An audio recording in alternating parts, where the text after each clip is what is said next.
Hello, and welcome to the Free Bin, the Toledo, Oregon Public Library's podcast.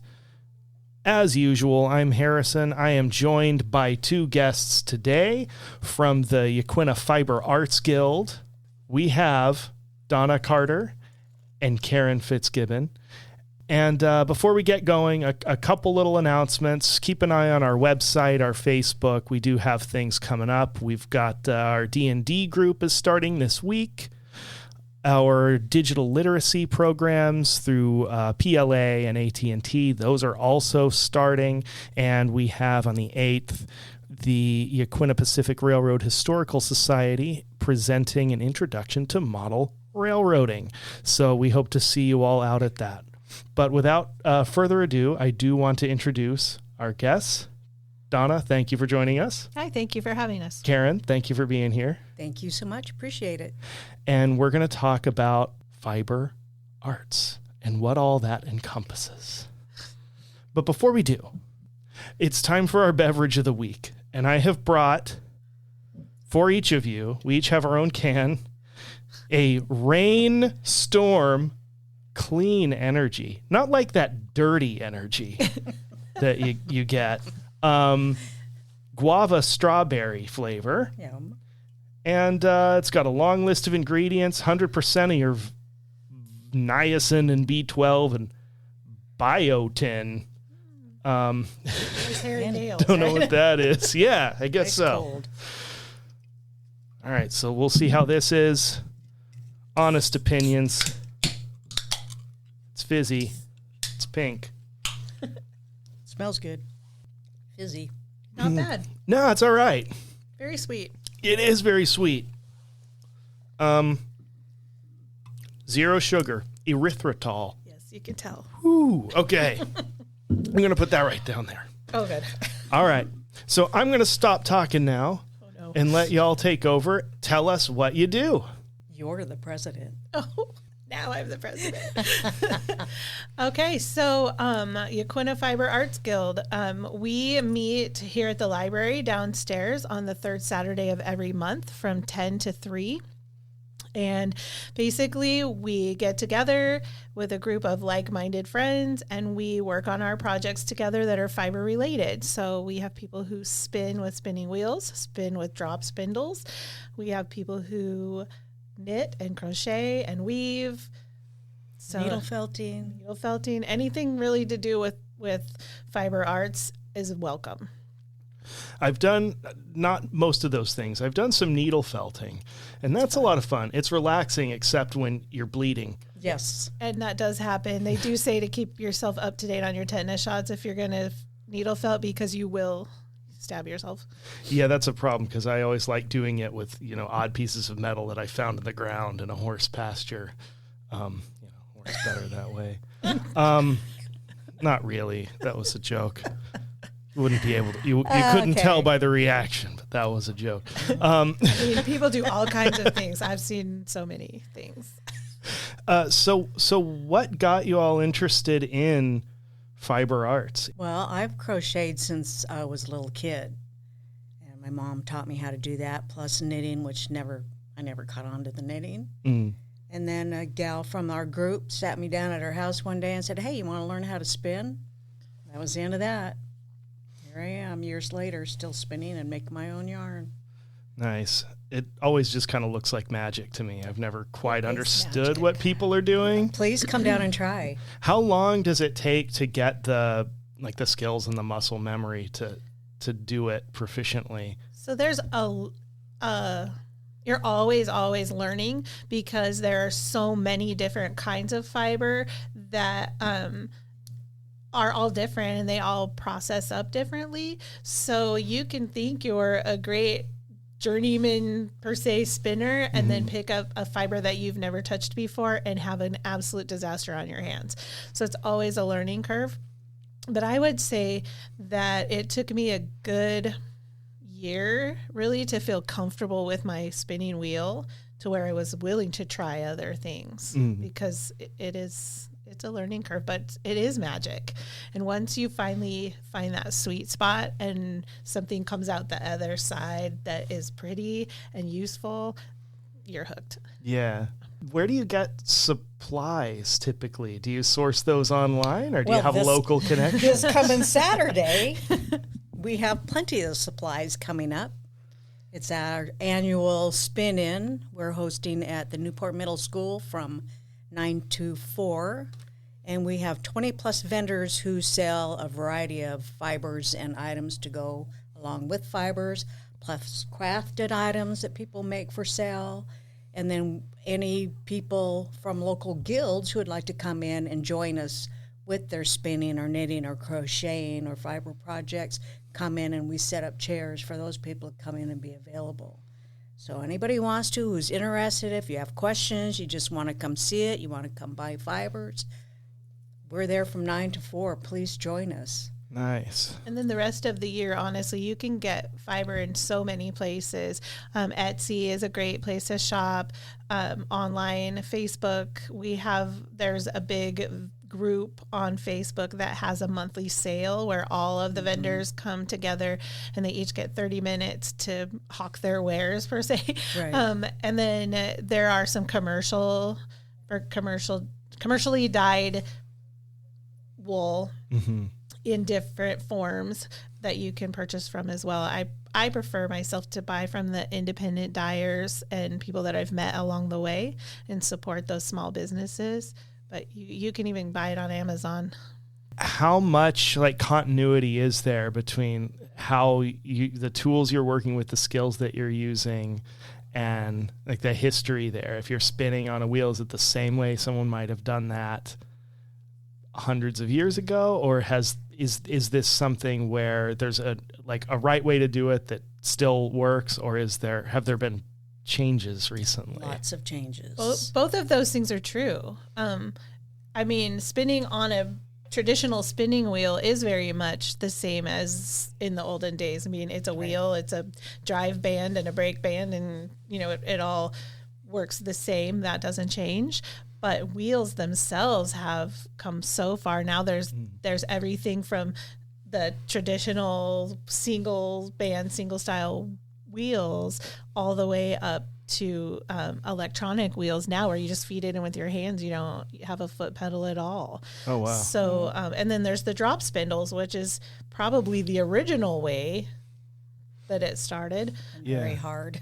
It seems hard at first, and that's another one of those things where I tried it for so long and couldn't get it right, and dropped my spindle. The drop spindle. And yes, and then finally it just clicked one day. I told myself I was going to learn.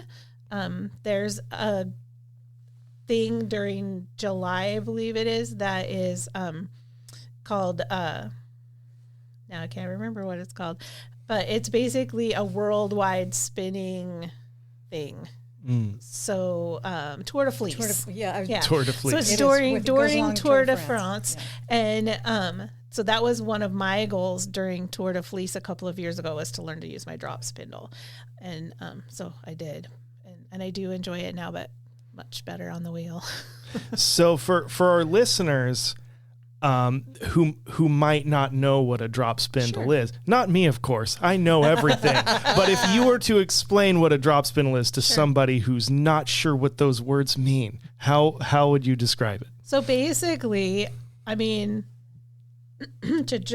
it right down to the raw. It's a stick with a round circle, and it can be made of anything. It could be wood, metal, plastic, but basically a stick with a round disc that's on the top or the bottom, and then usually there's a little, because you can work them from the top or the bottom also, but there's usually a little hook on it, and you just tie a little, what we call a leader, which is usually just a piece of yarn or string, and that you can start your wool on, and then you start drafting, which is pulling it out to a usable size, and then you twist it, drop it, hang it basically, and just let that work its way up that wool until it twists right into yarn. And then as it gets longer, you also store it right there on the spindle, so it gets heavier as you go.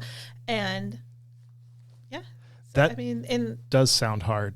It can be hard, but there's what's called the park and draft method, which you draft it out, you hold it kind of between your knees, draft it out, spin it and let it wrap up, and then put it back between your knees and let it work itself. So you're not doing all the things at once. And that's usually how we encourage people to learn that. Wow. Is there a lot of variability in the types of wool that you work with, or are sheep kind of like bananas these days, where the ones that... Very different. Very, very different.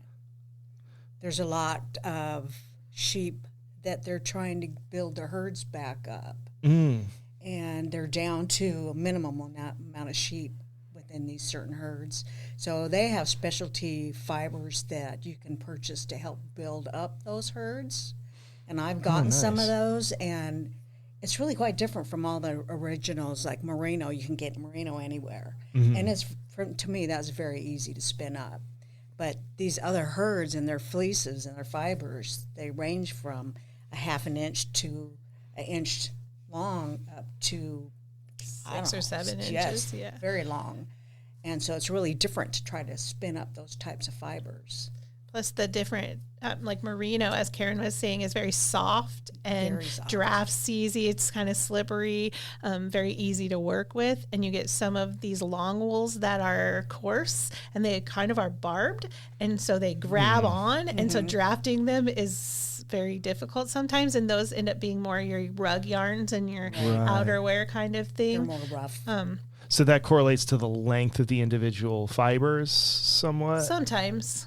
There's just long wools, and then which are, as you see, you've seen the sheep with the long locks, and then you get the little curly, cute little sheeps, and so they just come in all shapes and sizes and colors, and lots of lanolin on some. Some don't. The other thing too is that there's a lot of different fibers out there that's not wool. There's bamboo that you can spin up, which I really like bamboo a lot. There's sari silk. There's different types of fibers that aren't, they're eco fibers. There's cottons, hemp, nettle. There's all kinds of things out there you can spin. Nettle? Anything that has fibers within the stem, kind of, you can spin. Dog hair. Oh, I've seen dog hair. My mother has some dog hair Christmas ornaments, I believe. It's crazy. You can honestly spin anything, really. I mean, you can spin anything. It's just whether it's going to stick together. Sometimes you have to mix it with wool to get it to stick together. But. What's the most unusual material you've worked with, you think? Or interesting? I love alpaca. I was just going to say alpaca. Alpaca is very fun to spin. Yes. It's kind of mid-range as far as the length, and so it picks up nicely. It's so soft. So soft. So it spins. It's beautiful. I bet you sari silk might be your most unusual, maybe. Yeah, I like sari silk a lot, and it comes in like some of it's really smooth and silky, like it's like almost too hard to spin because it's so silky. And then there's some that comes in, it's all lumpy, bumpy. Some of it comes in ribbons. Just depends on how you want to buy it.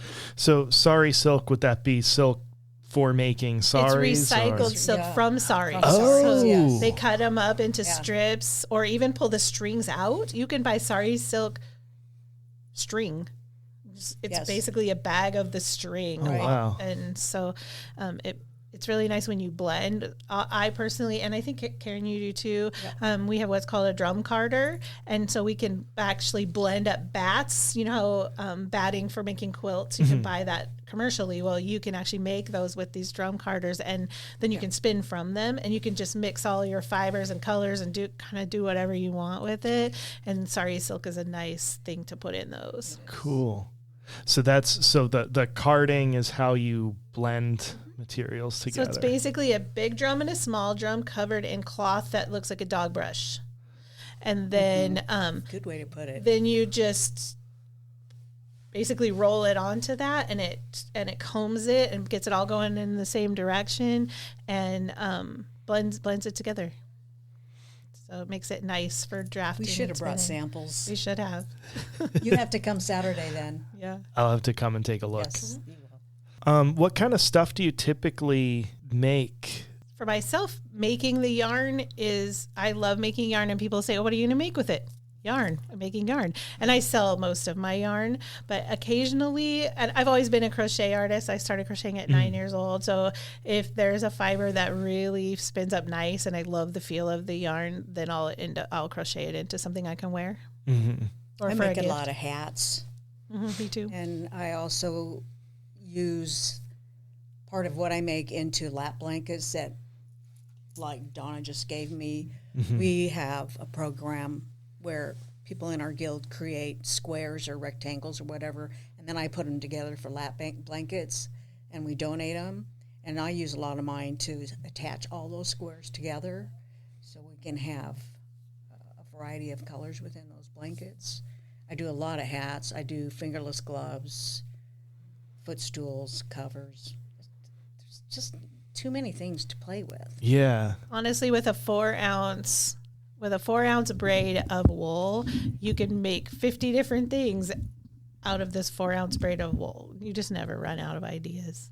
As you're talking, I'm trying to log all the questions I have, and I'm losing track of how many additional contextual things I want to know. Yeah. Well, that's why it would be good just to come to the spin-in, because you can ask any one of the vendors questions about their product and walk out of there so overloaded with all the different fibers and animals that people use for fibers. Yeah. And you can buy cocoons for silk and spinning, and silk handkerchiefs to spin off of.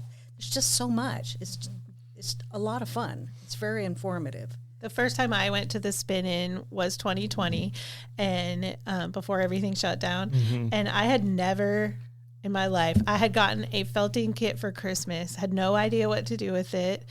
And my sister and I decided to go to the spin-in, and I was blown away. There's 100 people sitting in the middle of that room with spinning wheels, and they're talking and they're laughing and they're having such a good time. And all these vendors, and I bought wool. I had no idea what I was going to do with it, but I bought wool because it was soft and pretty, and I was clueless. But you have to start someplace, and there's so many people there willing to answer questions and help you, or just even sit down with you and straight up show you how to do something. And same with our group on every month. We would love people to come and ask questions and sit down with us if they need help with something. There's probably somebody there who does what you do. So it's not just the activity, it's the community that it brings you into. Very much the community. Well, and the other thing, for our monthly guild, we have people who have extras, spinning wheels, drop spindles, drum carders, etc., that we're willing to bring in that day. If somebody wants to come in and learn how to use a spinning wheel or a drop spindle, crochet, knitting, whatever, if we know in advance, we can bring our extras in and people can use them anytime they're there. So that's a whole day of projects. You can come in and play and learn, and then get caught up in the whole fiber action and be a part of it. Nice. That's great. I can say there's always stuff going on when our fiber arts people are downstairs. Yep. The wheels are spinning, people are talking. Yes. We had a little girl one time, they accidentally came in down there. They were looking to come up here for story time or something. And the little girl was just enthralled, probably 4 years old, maybe 4 years old. And she wanted to touch all the fiber and everything. And everybody was so kind to her and let her touch. And everybody was giving her little pieces of wool to pet and to take with her. And she just was right in there asking questions. And that's what we love to see. It's one of those things that is all around us and is a necessary skill set on either a personal or an industrial basis. We're all wearing clothes right now. Exactly. And there's a carpet underneath us.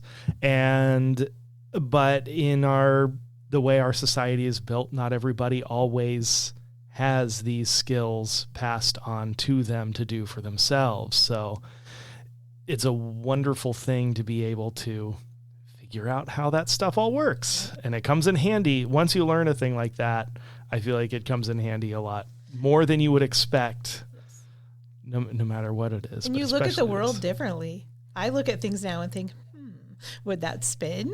Or could I make something out of that? Or things that we throw away. I have horses and a donkey, and I go through a lot of hay, and there's that baling twine that is plastic and gross, and it's just not really recyclable. And I'm always thinking, I should make rugs out of that, or art mats yarn. out of that, or It's art yarn. Everything's art yarn. There's never a mistake. Everything is art yarn. It's just whatever you throw in there, and however it comes out, it doesn't matter.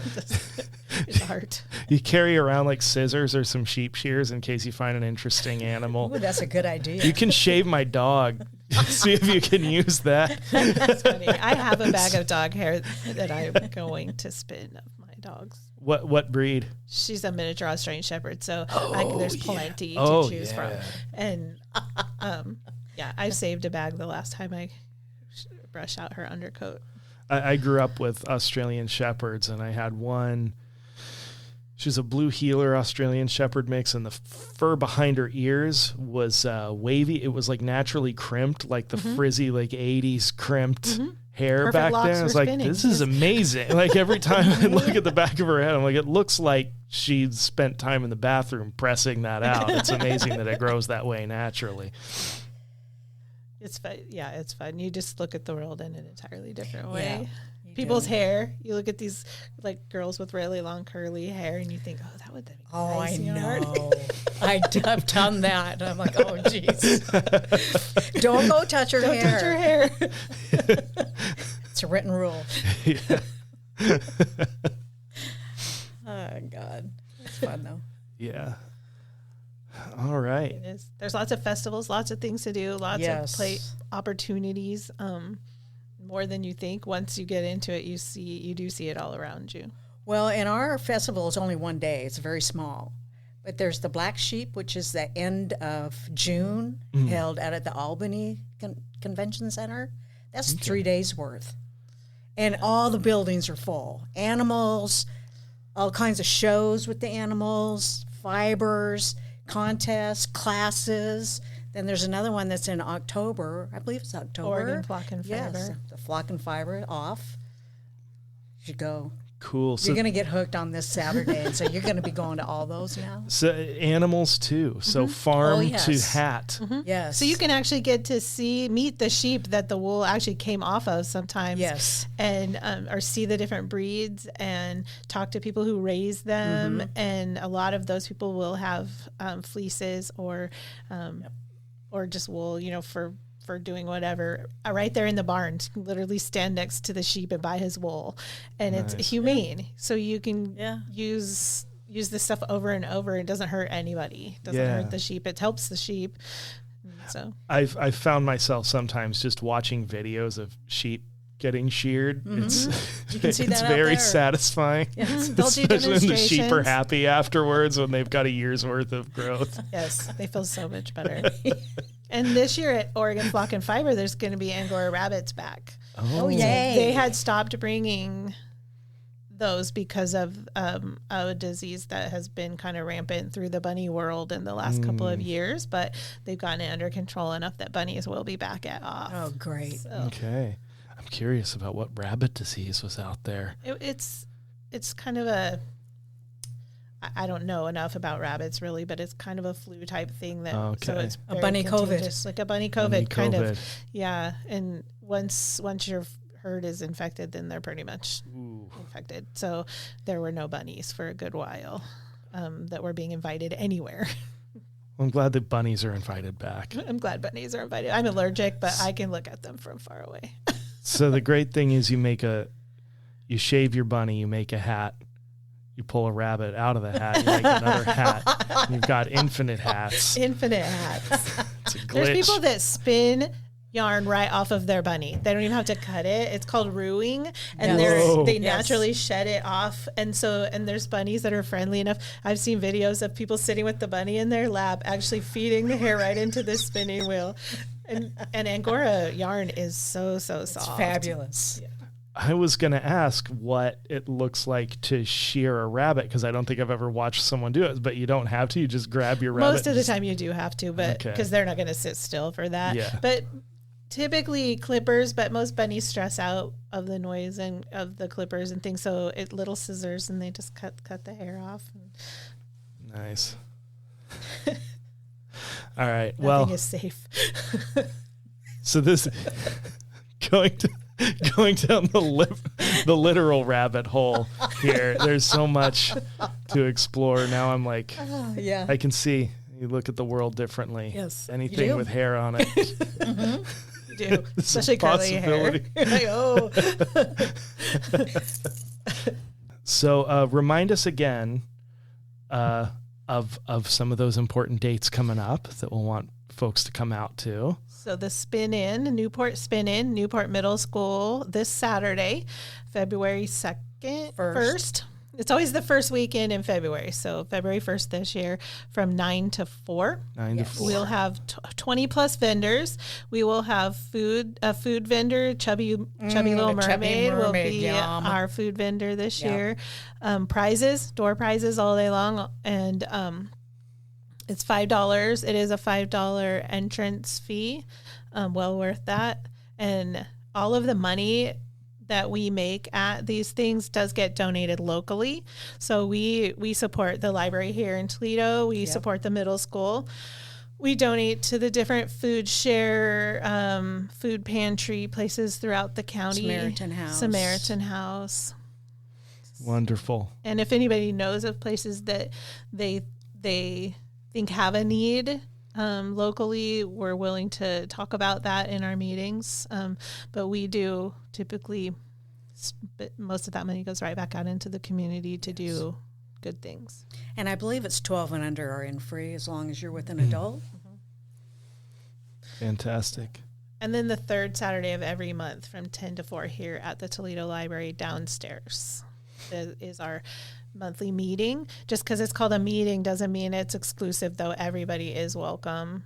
And, if somebody doesn't want to be a part of the business meeting part, that's when they can go grab lunch or whatever while we talk about things. Well, and Or the they other can help I'm us. sorry. Go ahead. The other item we're going to start is right up here in the library is not next month, but probably starting March. One or two of the people from our meeting will be coming upstairs into the library demonstrating what they're working on that day, whether it's spinning or blending or knitting or crochet. We'll have some people who will come up. And there we discussed that via email, and I had quite a few people who were interested in doing that. Cool. Yeah, and we have a variety, a small but mighty collection of books related to yarn, wool. I've got some books on bobbin lace, and I try to keep it interesting. And anything that anyone wants to learn more about, if we don't have a book on it, we can probably get one. There's some great reference materials out there. Yeah, always great having you here. We look forward to hearing you downstairs every month, and we'll be seeing more of you upstairs too. So. Yes, you will. All right. Thank you so much for coming on the show today. Thank you for Thanks, having Harrison. us. This was fun. Appreciate it. And I hope you enjoyed your guava strawberry clean energy. Working on Fabulous. Mine's gone. All right. We'll talk to you all next week. Thank you. Bye. The Free Bin is a production of the Toledo Public Library, which is part of the Lincoln County Library District in beautiful Lincoln County, Oregon. Writing by Harrison Baker, Cindy Balek, and Denise Marsh. Original music and editing by Harrison Baker. That's me. The views and opinions expressed on this podcast are those of the speakers and do not necessarily reflect those of any organizations they represent. Good night.